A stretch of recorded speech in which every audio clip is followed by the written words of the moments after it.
Hello, welcome to my channel, Song of Innocent. For the second episode, now we are now in second episode.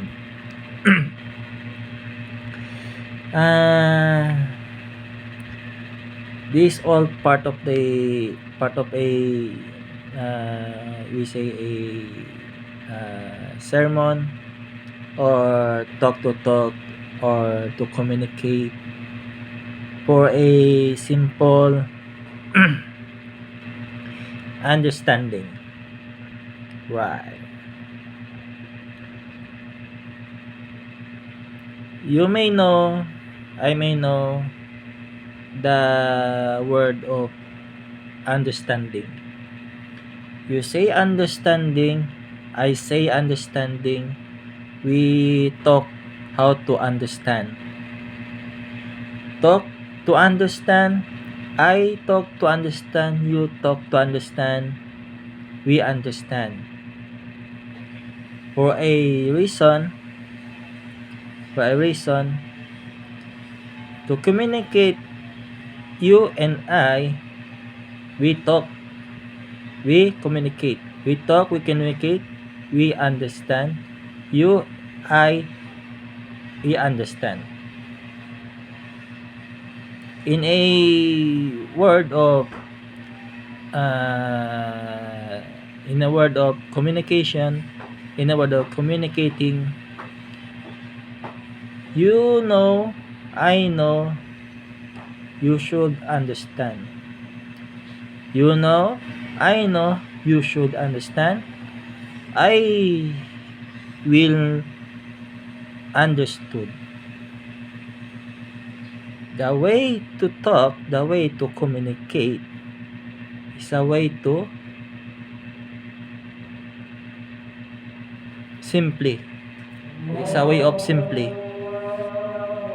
When you say way of simply, in a way of simple, just say the word you understand, I understand.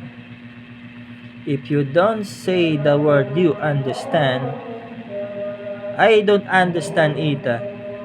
I don't understand either. If you don't understand, I don't understand either.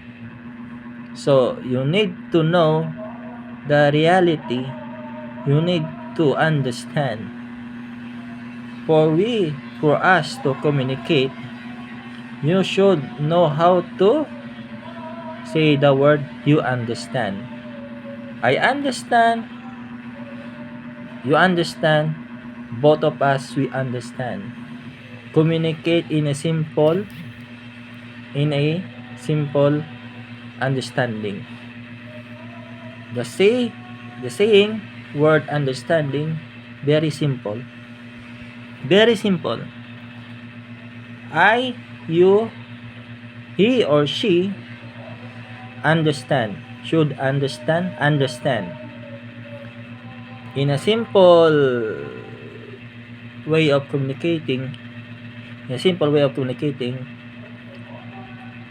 know, you know, you should know the way to communicate. In a way to communicate, understand. That's the way to understand, the way of understand. Simple, so understand. Did you understand? Oh yeah.